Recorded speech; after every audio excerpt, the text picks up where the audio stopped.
sedang memandu setelah selesai semalam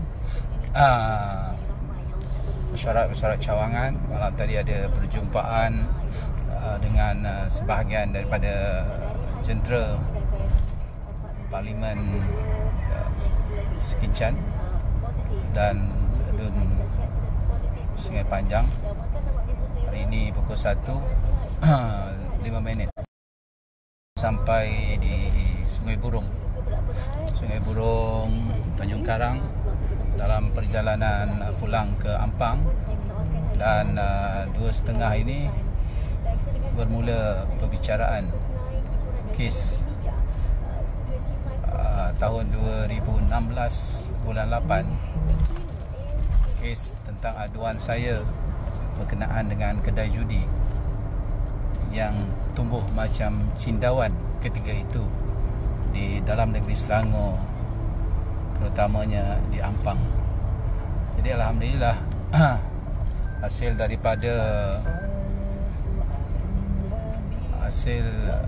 daripada pendedahan oleh saya dan rakan-rakan NGO kami ketika itu di Ampang, di Sungai Besar ataupun di Sabak Berenam ini sudah tidak ada lagi kedai judi yang beroperasi. Cuma tokeh-tokeh judi ataupun pengusaha-pengusaha judi ini mereka sangat bijak. Bila kedai judi tidak ada, mereka buat pula jenis perjudian yang lain. Saya heran kenapalah suka sangat orang berjudi.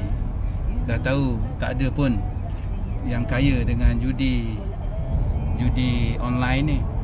Yang miskin papa kedana ramai.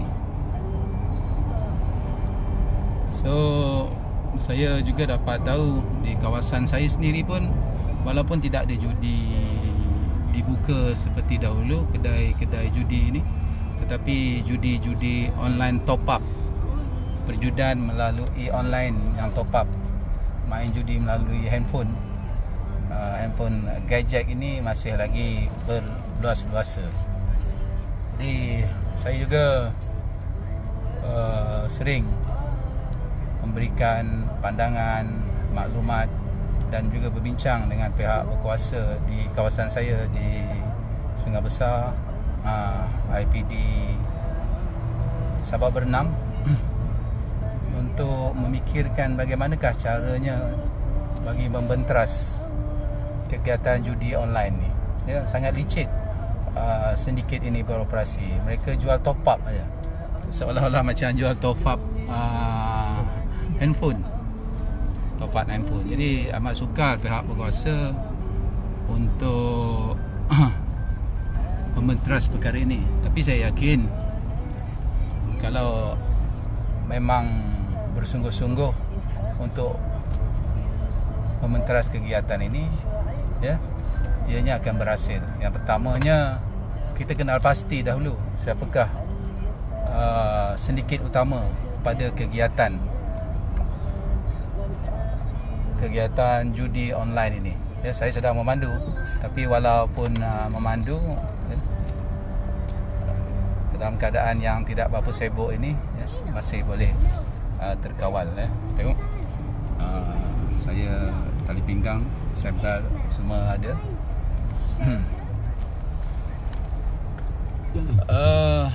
Saya yakin kalau bersungguh-sungguh pihak berkuasa ataupun pihak yang bertanggungjawab untuk membenteras kegiatan judi online ni, ianya akan membuahkan hasil. Terutamanya pihak Kementerian Komunikasi di bawah MCMC boleh sekat app yang menggunakan ataupun talian-talian yang beroperasi menggunakan perkhidmatan internet ataupun apa-apa juga, jadi sekat. Jadi tidak adalah judi-judi online ini. Jadi macam-macam kaedah yang boleh dibuat.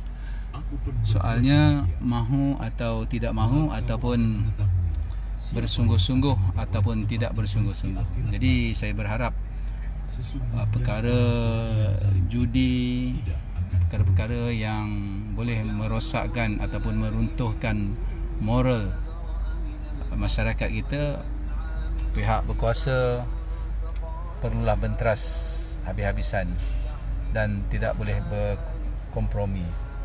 Saya tidak mahu sebut tentang rasuah dan sebagainya, tapi saya harap kita bersama-sama untuk membenteras kegiatan judi online ataupun kedai mesin judi. Ya, kedai mesin judi masih lagi wujud di setengah-setengah tempat, tetapi mereka tokeh-tokeh judi ataupun sindiket judi ini menukar cara perniagaan mereka dengan judi online. Ini yang berlaku sekarang ini. Jadi rungutan suri rumah tangga di kawasan saya sendiri pun masih lagi ramai, ya. Contohnya baru ini minggu tadi saya balik, seorang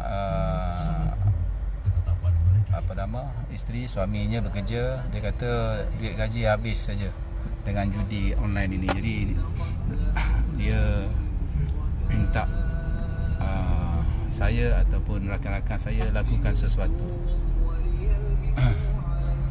Jadi insyaAllah tuan-tuan dan puan-puan, rakan-rakan kita bersama-sama memerangi gejala judi yang boleh meruntuhkan akhlak moral masyarakat kita.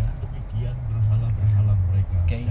Jadi sebelum saya nak masuk menyentuh isu utama, masa depan Parlimen P093 Sungai Besar. Jadi kita bolehlah sembang-sembang dahulu dalam perjalanan. Saya buat kereta pun tak laju, 60 km 1 jam.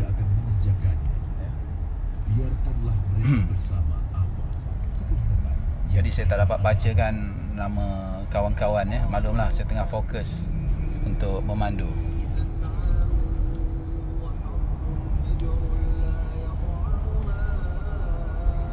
Datuk nak kerja.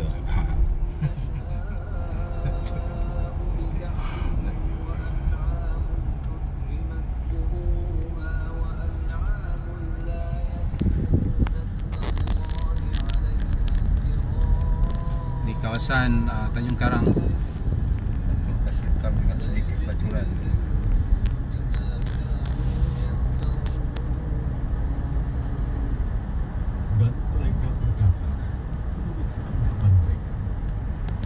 Inilah hewan ternak dan hasil bumi yang dilarang, tidak boleh dimakan kecuali oleh orang yang kami kehendaki. Dan ada pula hewan yang diharamkan, tidak boleh ditunggangi. Dan ada hewan ternak yang ketika disembelih tidak menyebut nama Allah. Assalamualaikum warahmatullahi taala wabarakatuh. Saya ingin sedikit menyentuh soal masa depan Parlimen Sungai Besar P093. Ramai yang bertanya kepada saya tentang kedudukan UMNO di PRU yang akan datang. Adakah UMNO masih lagi boleh bertanding, ataupun dengan kenyataan ataupun berita-berita baru tadi kononnya Bersatu telah menyertai Muafakat Nasional. Jadi bagaimana kedudukan kerusi Parlimen P093 Sungai Besar? Ini soalan yang banyak, boleh katakan setiap hari bila saya balik saja ke kawasan, bertalu-talu rakan-rakan daripada UMNO, ahli-ahli UMNO menanyakan perkara ini. Mereka amat gusar. Kami sedia maklum PRU yang lepas, PRU yang ke-14, UMNO telah pun kecundang dalam pilihan raya tersebut, ya, untuk mempertahankan kubu kuat kami, ataupun secara tradisinya Parlimen Sungai Besar ni tak pernah kalah. calon yang kami pertaruhkan adalah seorang yang sangat berkaliber, dikenali, popular, rajin. Tapi memandangkan suasana ketika itu dan pembelotan daripada rakan kami sendiri, iaitu YB sekarang, yang berhormat Muslimin Yahya. Dahulunya beliau ni adalah daripada ahli jawatan kuasa UMNO bahagian Sungai Besar yang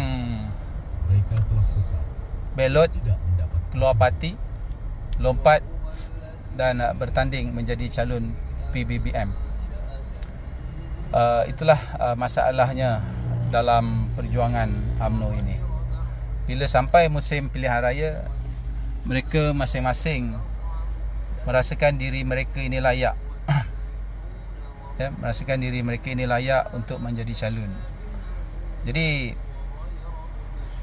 lihat saja tentang saya sebagai ketua UMNO bahagian, saya tak adalah nak berebut-rebut nak menjadi ketua, malah saya memikirkan ketika itu biarlah ketua bahagian hanya jaga parti, dan biarlah wakil rakyat ini terdiri daripada orang lain, dan kita berikan keutamaan kepada calon-calon yang muda. Contohnya macam Datuk Imran Tamrin sebagai wakil rakyat Dun Sungai Panjang. Alhamdulillah, sekarang ini baru 32 tahun beliau sudah menjadi wakil rakyat. Jadi orang-orang yang sebegini kita tampilkan supaya orang melihat UMNO ini mempunyai pelapis. Dan saya sendiri tidak berhajat untuk bertanding pada PRU yang ke-14 dan memberi laluan kepada Budiman. Dan akhirnya calon yang kami pertaruhkan, iaitu Budiman, seorang yang popular, kalah dengan rakan yang mengkhianati kami, Muslimin Yahya.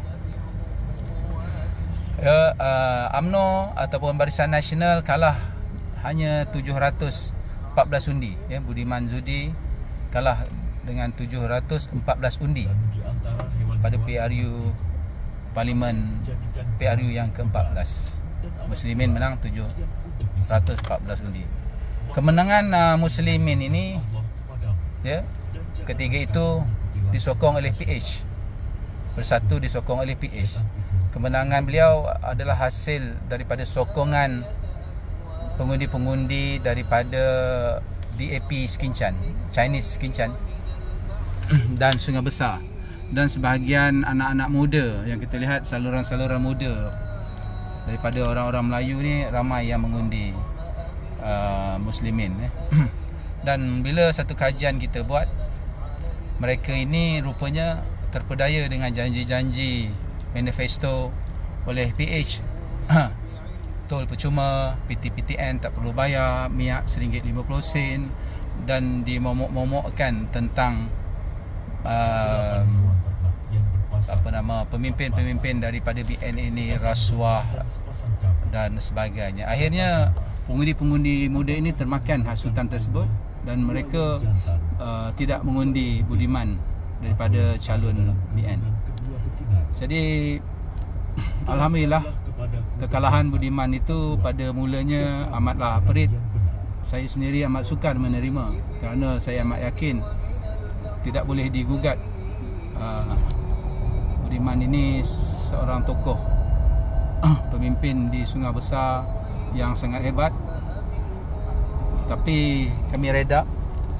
Bagi kami, kekalahan BN di Sungai Besar ini adalah satu ujian daripada Allah Subhanahu Wa Taala, dan kemenangan Muslimin juga kami anggap sebagai ujian Allah kepada beliau. Beliau sanggup mengkhianati parti, kerana tuan-tuan dan puan-puan, dalam UMNO ini termasuklah saya, ketika memegang amanah, ketika memegang amanah tanggungjawab daripada ahli-ahli perwakilan, kami semua telah pun melafazkan sumpah setia kepada parti, sumpah taat setia, sumpah laknat, wabillahi watalahi. Tak nak sambung dah. Tentang kesetia kepada parti.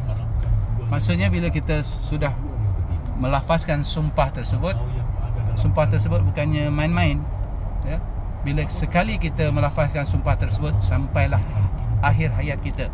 Itulah prinsip pegangan kita. Tetapi akhirnya muslimin melanggar sumpahnya, lompat parti, dan hari ini beliau diuji dengan kemenangan sebagai wakil rakyat Barisan Wakil Rakyat daripada PH dengan menggunakan lambang PKR ketika itu. Nah, hari ini beliau bila nak pilihan raya, saya lihat terhegeh-hegeh turun mencari pengundi-pengundi ataupun ingin mendapatkan sokongan, kerana beliau tahu kemenangan beliau pada PRU 14 adalah hasil daripada sokongan PH, ya? Dan hari ini PH tidak lagi menyokong beliau, ya? Chinese daripada DAP Sekincan Sungai Besar tidak lagi menyokong beliau. Beliau memerlukan sokongan yang baru daripada UMNO, PAS ataupun daripada MN. Jadi kami 2 minggu yang lepas telah pun membuat satu mesyuarat. Dalam mesyuarat tersebut, ya, pusat bahagian, pusat pengurusan telah pun membuat keputusan ketetapan memutuskan sebarang kerjasama dengan muslimin sebagai wakil rakyat. Dan kami juga telah pun membuat keputusan Datuk Imran sebagai wakil rakyat Dun Sungai Panjang diberikan amaran yang keras agar tidak lagi duduk sepentas dengan beliau dalam apa jua majlis, termasuklah program-program ataupun majlis kerajaan. Ini keputusan parti UMNO, ya. Dan UMNO membuat pendirian tidak akan menyokong dan memberikan kerjasama kepada muslimin jika parti di atas sana, ya, meletakkan PBBM bertanding di Sungai Besar. Jadi tuan-tuan dan puan-puan, kalaulah PH dah tak bagi sokongan kepada beliau, UMNO dah tak bagi sokongan, MN tak bagi sokongan, siapa nak bagi sokongan kepada beliau? Jadi untuk mengelakkan P093 Sungai Besar ini jatuh sekali lagi ke tangan PH, yang saya dengar-dengar DAP akan masuk bertanding, ya. Eloklah pucuk pimpinan parti fikirkan kembali untuk meletakkan parti BN daripada UMNO bertanding untuk PRU yang ke-15 bagi kerusi Parlimen Sungai Besar. Pasti muslimin akan kalah. Saya sendiri, tuan-tuan dan puan-puan, tidak akan memberikan kerjasama dan sokongan kepada muslimin. Ini keputusan dan pendirian saya dan juga parti. Jadi sebelum ini dan pendirian saya, kalau kita dah membuat pendirian, kalau saya sudah meletakkan pendirian itu, dan itulah hingga akhirnya. Saya buat roadshow setiap hari, Jumaat, Sabtu, Ahad, turun ke kawasan bahagian, berjumpa dengan orang ramai, ahli parti, pemimpin parti, ya. Tak ada seorang pun yang mahu dan akan memberi sokongan kepada Muslimin Yahya yang sekarang ini sebagai wakil rakyat. Mereka semua, ya, masih lagi menyimpan perasaan yang terguris, perasaan yang tidak boleh dibendung lagi. Hati kami di Sungai Besar ini sangat sakit dan dendam kepada muslimin, apa yang dia buat. Setelah menang 22 bulan menjadi ahli Parlimen Sungai Besar, ya, kami ini betul-betul dihina oleh beliau. Kemenangan hari pertama, minggu yang pertama sebagai wakil rakyat, apa yang beliau buat? Beliau menzalimi saya sebagai ketua anu bahagian. Perniagaan saya yang paling mula-mula diarahkan kepada agensi-agensi kerajaan, ya, supaya boykot Hotel Sikin and Resort. Maklumlah ketika itu kerajaan negeri daripada PH, kerajaan pusat pun daripada PH. Tuan-tuan dan puan, dunia ini bulat berpusing, ya. Hari ini kita buat orang, besok orang buat kita. Jadi saya nak bagi tahu di luar sana kawan-kawan supaya terus setia, ya, jangan jadi orang yang tidak berprinsip seperti wakil rakyat Parlimen Sungai Besar ini. Mungkin dia rezekinya menang dan hari ini menjadi timbalan menteri. Saya tak peduli pun, ataupun timbalan menteri, nak jadi menteri pun jadilah, tapi kita sudah cop muka dia ini muka pengkhianat, ya, muka pengkhianat. Lafaz wabillahi yang beliau lafazkan taat setia kepada UMNO dianggap main-main. Jangan main-main dengan sumpah laknat. Takut nanti, bukan saya kata takut nanti, ini janji Allah, ya. Jadi saya yakin dan percaya beliau akan termakan sumpah beliau. Saya bukan berdoa yang tidak baik, saya sentiasa mendoakan yang baik-baik setiap kali selepas solat. Ya Allah, ya Tuhanku, aku mohon kerahmatan dan keberkatan, ya, kepada setiap muslimin dan muslimat, sama ada yang hidup ataupun yang telah mati, lelaki ataupun wanita. Ini doa saya setiap hari. Tetapi orang yang hianat terpulang kepada beliau dan tunggu akibatnya nanti. Jadi kami di Parlimen Sungai Besar ini, tuan-tuan dan puan-puan, tidak sama sekali akan memberikan sokongan kerjasama walaupun diarah oleh pucuk pimpinan parti. Ini keputusan parti, keputusan kami UMNO bahagian di Sungai Besar. Jadi kalau bukan kerusi UMNO, saya tidak ada masalah. Bukan macam yang lepas juga, bertanding ke tidak bertanding bukan soal, tapi parti kita tidak mahu P093 untuk PRU yang ke-15, ya, kerusi ini terlepas kepada tangan PH ataupun DAP. Sekali lagi, ya, Muslimin Yahya ini seorang pengkhianat dan celaka, tuan-tuan dan puan. Okey, bye, jumpa di waktu yang lain.